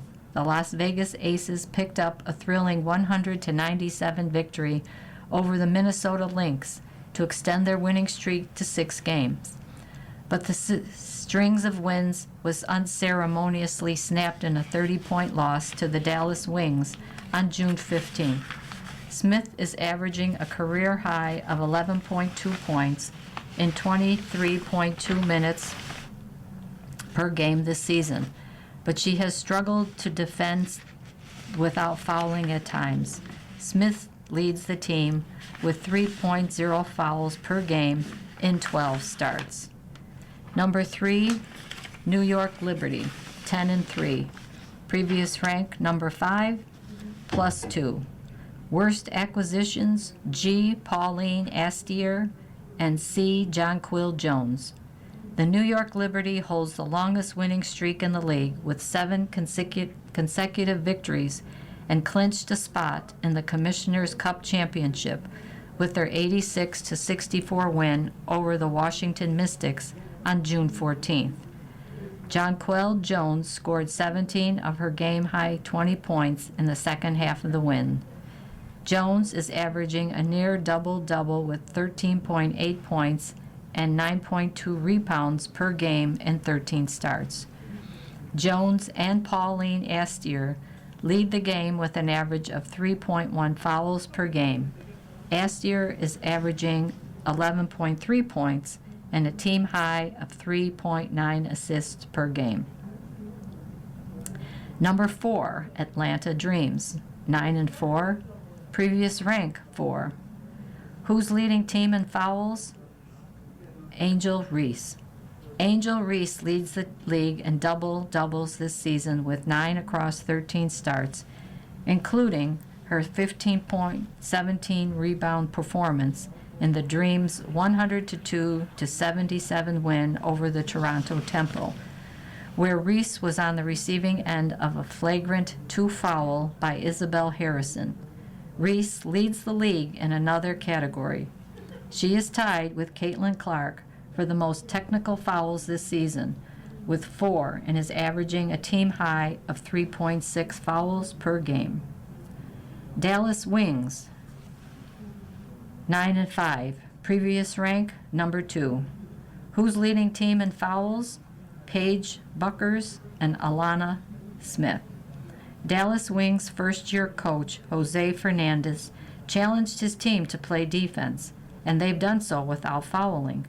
The Wings averaged the 3rd lowest amount of fouls per game, 18.2, and surrendered the fewest free throw attempts to opponents per game, 17.4.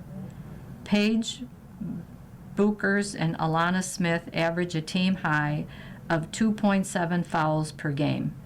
Buchers is averaging a career high of 19.8 points per game, while Smith has struggled to find her footing in Dallas with 3.4 points per game in 7 starts. Number 6, Golden State Valkyries, 8-5. Previous rank, number 7. Who's leading team in fouls? Veronica Burton. The Golden State Valkyries secured 2 narrow victories last week over the Phoenix Mercury and Seattle Storm through 13 starts this season. Veronica Burton is averaging a career high of 24.4 points and a team high of 29.2 minutes per game, while averaging 3.7 fouls. The Valkyries ranked top 5 in the league in both offensive and defensive ranking. Indiana Fever, 8-5. Previous ranks, number 8. Who's leading team in fouls? Aaliyah Boston, Caitlin Clark. No team fouls more in the WNBA than the Indiana Fever. In fact, that left Misha Hines Allen a little speechless. That's bad. We have to learn to defend without fouling, she said on June 10th. Indiana is averaging a league-high 23.9 fouls per game and has sent opponents to the free throw line about 25.5 times per game, the second highest total in the league. Aaliyah Boston has become all too familiar with foul trouble as she's averaging a career high of 3.7 fouls per game in 12 games, all starts. Caitlin Clark is also averaging 3.7 fouls and is tied with Angel Reese for a league-high 4 technical fouls. Number 8, Los Angeles Sparks, 7-6. Previous rank, number 9. Who's leading team in fouls? Cameron Brink. Cameron Brink is averaging 9.2 points off the bench for the Sparks this season, but leads the team in personal fouls with 3.9 per game. Brink has fouled 2 times this season, including the Sparks' 106-96 loss to the Toronto Tempo on May 17th, when she had 7 points in 18 minutes of play. Number 9, Toronto Tempo, 7-7. Previous rank, number 6. Who's leading team in fouls? Laura Juskate. The Toronto Tempo averaged the 4th most personal fouls, 22.6 in the league, and give up an average of 23.2 free throw attempts to opponents. Laura Juskate leads the league in total fouls, 56, and ranks first in the league in fouls per game, 4.0 for players who have appeared in 10 games or more. Juskate is averaging 8.6 points, 3.5 rebounds, and 1.4 assists in 13 games and 11 starts, and has racked up 5 fouls in 7 games. Number 10, Portland Fire. Previous rank, number 10. Who's leading team in fouls? Louisa Geiselsoder. The Fire secured an 84-83 win over the Dallas Wings on June 13th. Bridget Carlton led the way with the team-high 20 points, while Louisa Geiselsoder added 7 points in 14 minutes off the bench. Geiselsoder is averaging 5.3 points across 15 games and 7 starts, and leads the team with 2.9 fouls per game.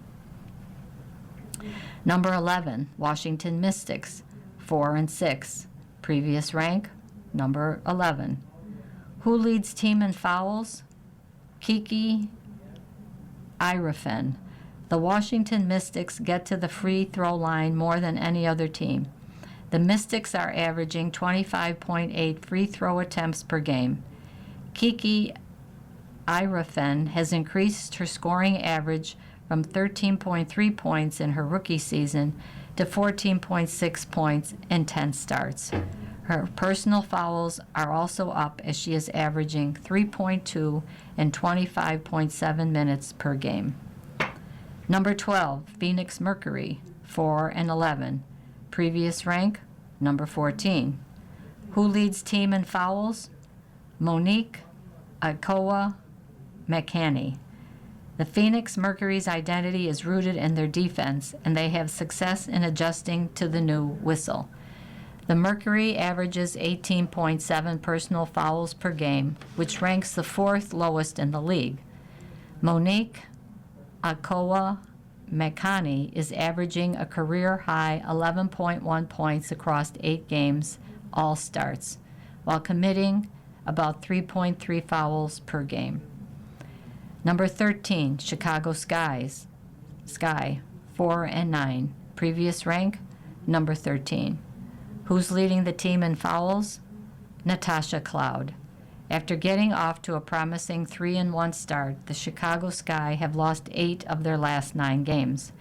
After signing with the Sky on May 4th, Cloud is averaging to a career high of 3.9 fouls per game through 12 games, including 6 starts. Number 14, Seattle Storm, 3-12. Previous rank, number 14. Who's leading team in fouls? Stephanie Dolson. The Seattle Storm are in the midst of an 8-game losing streak. The Storm rank in the middle of the league in fouls called per game, averaging 20.5 fouls per game.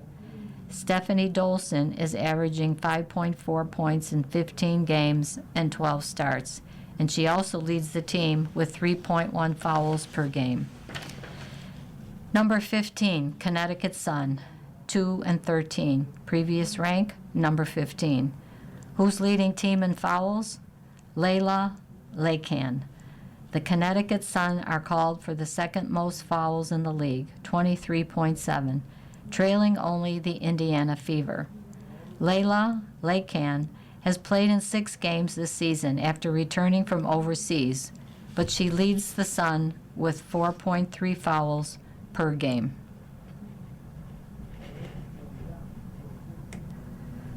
Koepka to play amid mysterious hand issue.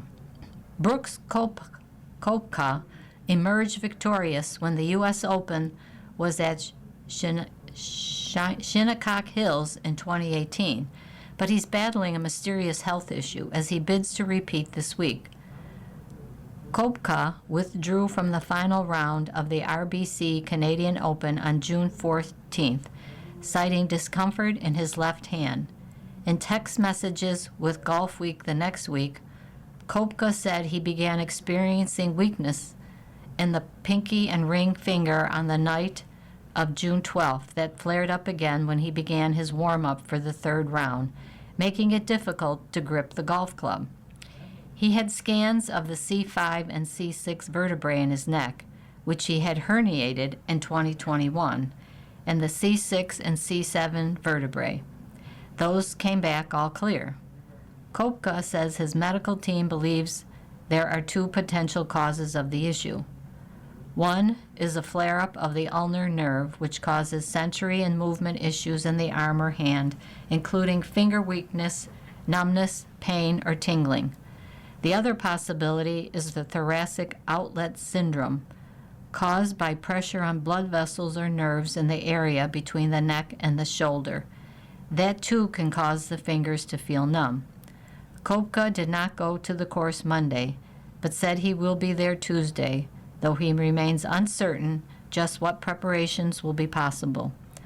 One thing the 5-time major winner is not considering is withdrawing.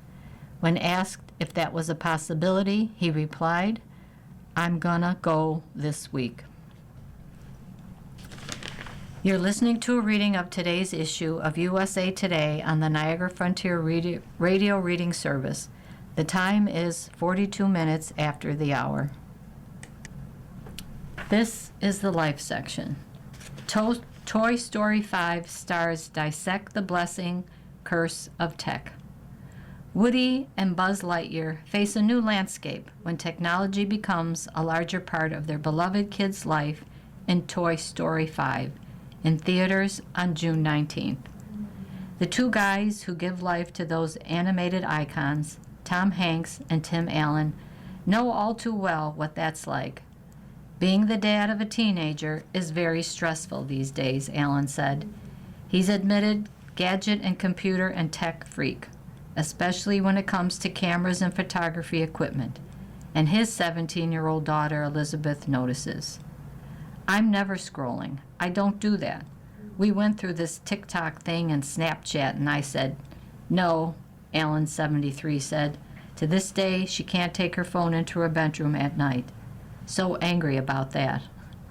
In Toy Story 5, an existential crisis arises when Buzz, Allen, and the rest of the toy crew, led by Jessie, voiced by Joan Cusack, are set aside when their 8-year-old owner, Bonnie, becomes much more interested in her new high-tech tablet named LilyPad, voiced by Greta Lee. LilyPad creates chaos and butts heads with the old-school toys, leading to Jessie calling Woody Hanks for help. But her pressure also leads to emotional issues for Bonnie. Technology is both a great blessing and a curse, says Hank, adding that there's magnificent things you can do with it. He tells a story of how his youngest son, 30-year-old Truman, made a wallet out of gaffer's tape after seeing a video on the internet. He still uses that wallet today, by the way, which is hilarious. There's so much that you can do that is positive. There's no doubt about it, Hanks, 69, says.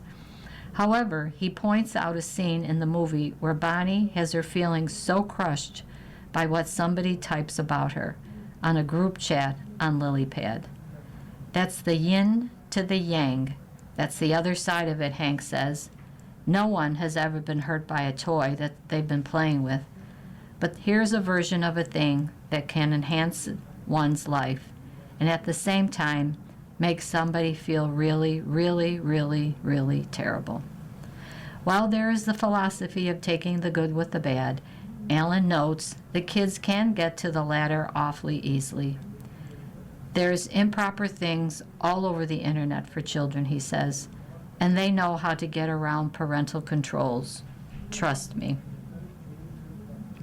Cusack appreciates that Toy Story 5 makes the point that if you're distracted by your phone or computer, you may not be spending the time it actually takes to be in the world and interact with people, she says.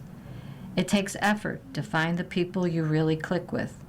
It doesn't just happen, and it doesn't happen with the click of a button. It happens with hanging out and doing something and going, whoa, that person gets me and I get them. That is a way more meaningful interaction. Nothing, not one tech toy, not one computer, can beat laughing with your friends. Hanks, who has 4 grown children and 3 granddaughters between the ages of 10 and 15, know all too well that you can't tell a kid, put that down and become interested in something. But I said, hey, put that down and I'm going to teach you how to play canasta. Or, put that down and help me do the ironing, Hank says. Or, let's go wash the car and you be in charge of the soap and I'll squirt you with a hose, responds Alan, who wants his daughter to use her phone to engage in the technology and partake in photography projects with him. It's up to us, I think, to give them the avenue to some alternative. Adds Hanks, yeah, show me, don't tell me. Literary tourism jumps off the page. What would you give to live in your favorite fictional world for a week? Growing up, readers saw themselves reflected in Percy Jackson, the Rick Riordan character who didn't feel like he belonged until he found his place among the children of Greek gods. Now as adults, some of those readers found their community wandering the same ancient ruins that inspired the series, completing quests and making new friends, just as Percy did at Camp Half-Blood. On EF Ultimate Break's new line of Book Talk-inspired international tours, I joined 30 strangers and traveled to Cairo, Athens, and Rome to learn the real history and mythology that inspired Riordan's entire Camp Half-Blood Chronicles series. The tour represents 2 key trends in the book world: a growing literary tourism market and the desire to connect with like-minded people in real life. When we set out on the first day in Egypt, we only knew we had our fandom in common. By the final night of our trip in Rome, we shed tears, signed translated book copies, and promised regular FaceTime dates. EF Ultimate Break Tours bring Book Talk community offline. Literary tourism can include traveling to literary destination, opting for guided tours built around books, author events, and book conventions. Readers can ride the Hogwarts Express from Harry Potter in Scotland, or travel to Prince Edward Island for an Anne of Green Gables tour. The Nantucket Hotel in Massachusetts offers a year-round Ellen Hilderbrand package, and the Hemingway Home and Museum in Florida has nearly 60 six-toed cats descended from one of Ernest's own cats, Snow White. It is expected to be valued at more than $3.3 billion in 2034, up from almost $2.3 billion in 2024, according to Future Market Insights. This Percy Jackson trip, as with many Ultimate Break book-inspired tours, was headed by an influencer who helps market the trip to followers and bridge the gap between the book and the destination. Zoe Maller, a longtime series fan who runs the social media platform and New York City-based book club at NYC Book Ho, oversaw the Percy Jackson trip, which filled up within 3 days of her video about it went viral. EF already has added another tour for this fall. According to Alyssa Sands, Director of Market Development at EF, the idea for the bookish tours came from seeing the fervor and devotion of fandoms on TikTok. We had a solid crew of colleagues internally that have just become big fans of Book Talk. They could see these incredible communities forming around genres and novels, Sands says. There's a really neat opportunity to connect with these readers and help them explore different parts of the world, places that may have inspired destinations in different novels.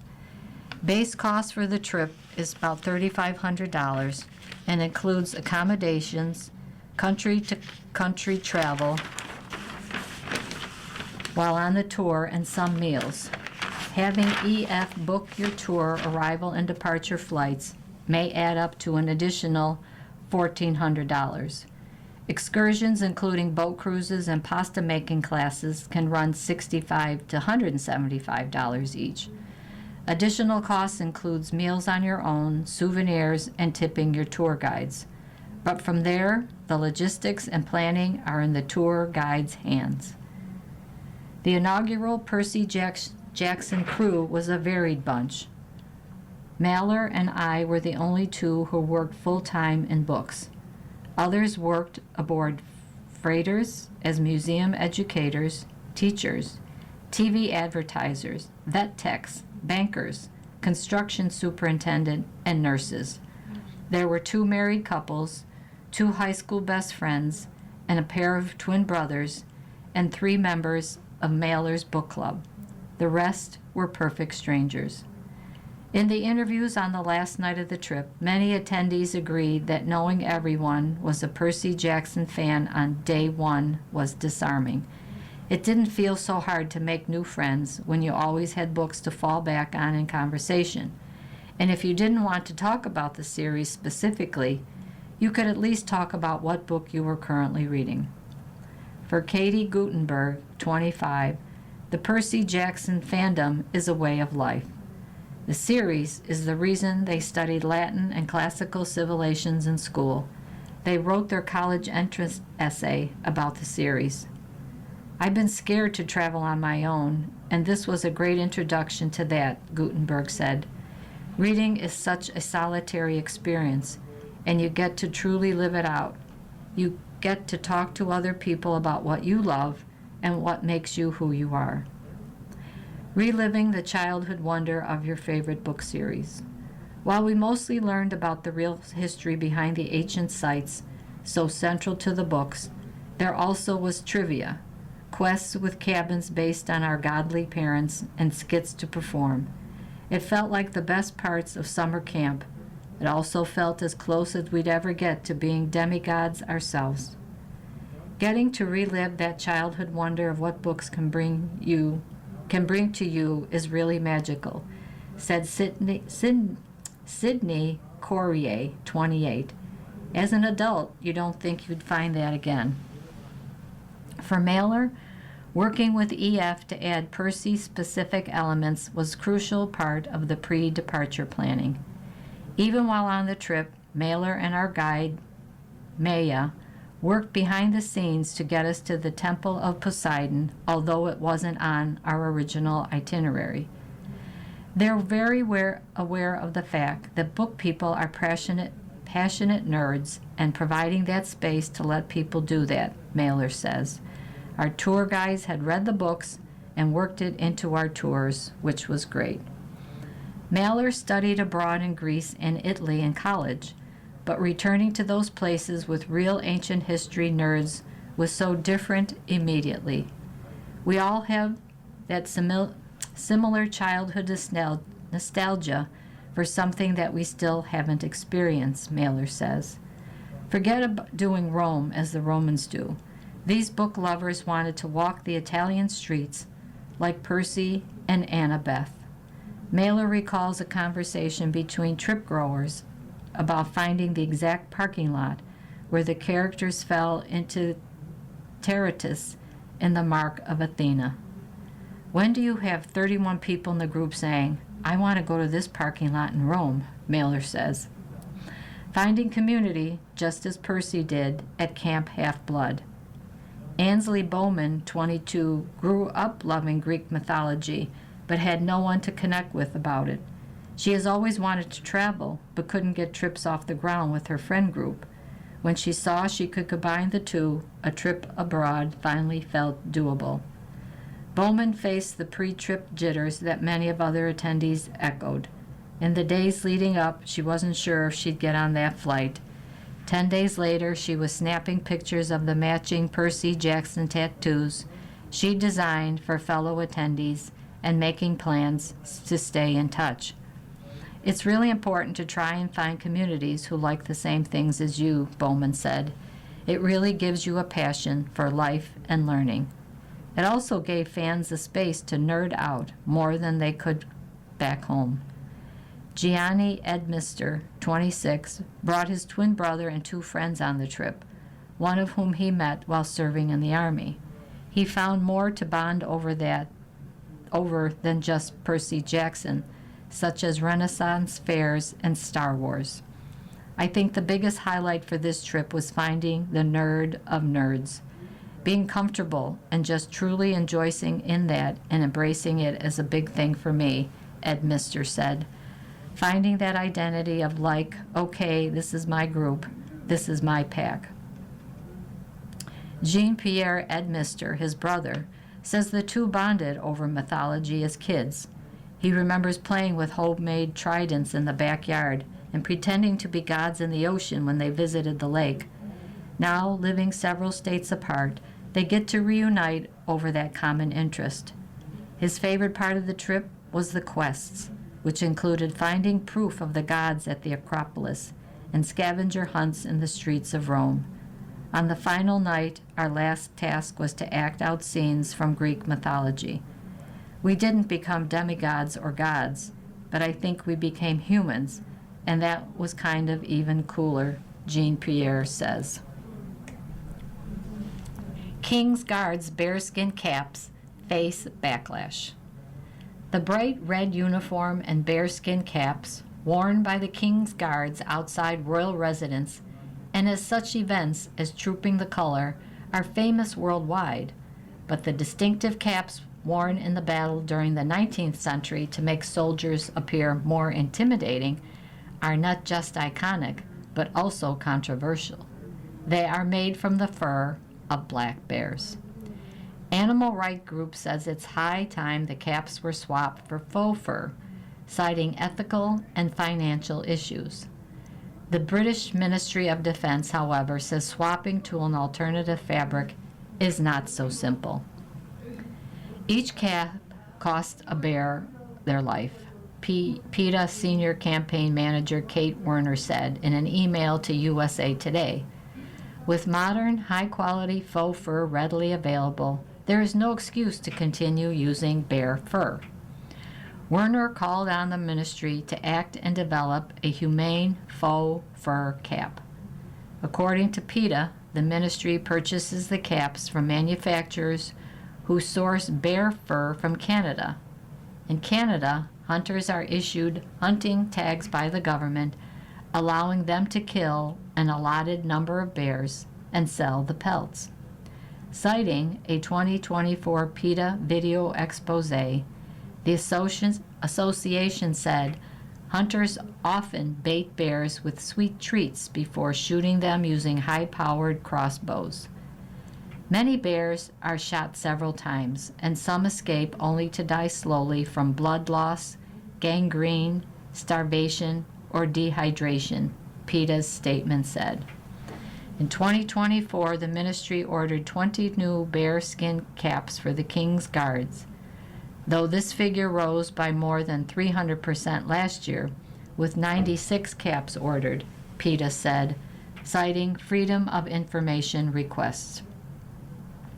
The bearskins can last up to 20 years if maintained correctly, though some bearskins have been in use for up to 60 years, the ministry told USA Today.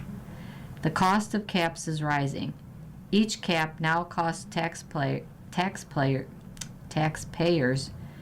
£2,361 or $3,166. PETA says, as it is called on the governing Labor Party to instruct cap makers used by the ministry to switch to faux fur. What does the ministry say?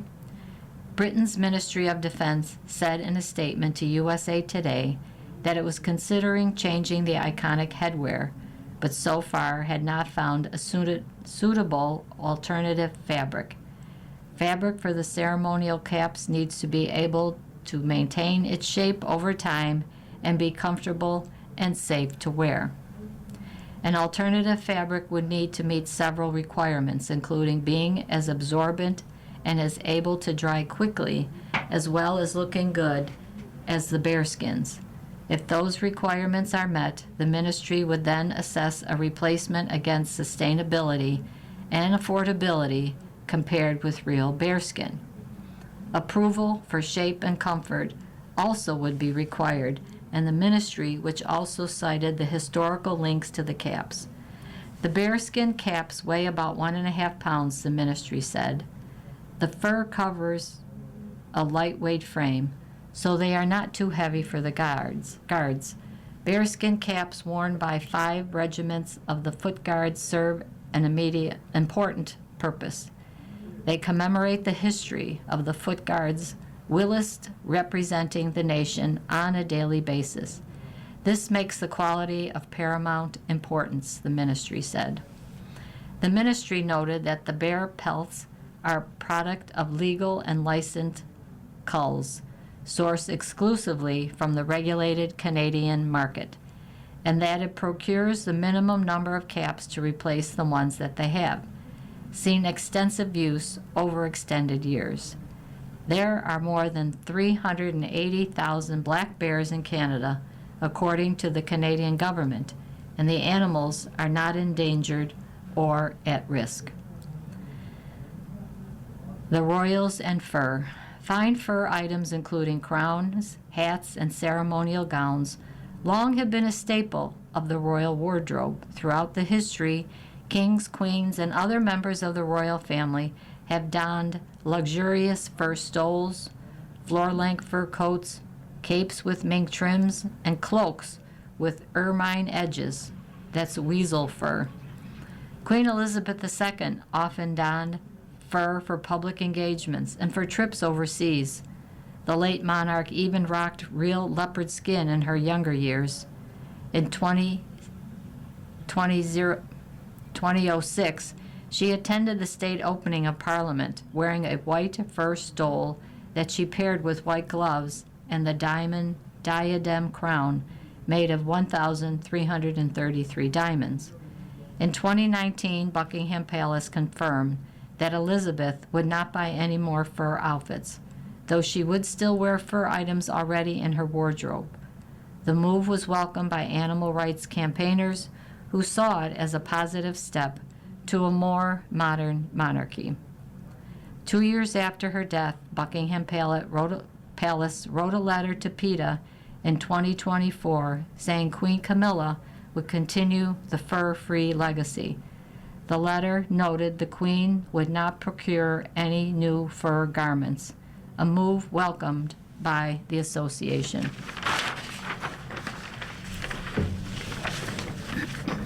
You've been listening to a reading of the USA Today for Wednesday, June 17th, 2026. We read the USA Today weekdays at noon. For more information, call us at 716-821-5555. Your reader for this hour has been Nancy. Coming up next in the Niagara Frontier Radio Reading Service, we have episode number 2 of To Rescue the American Spirit by Brett Baer. Following that, at 3 o'clock is Healthy Living, and at 4 o'clock is a re-airing of today's Buffalo News. Stay with us.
The following program is intended for listeners who are blind, have low vision, or have another print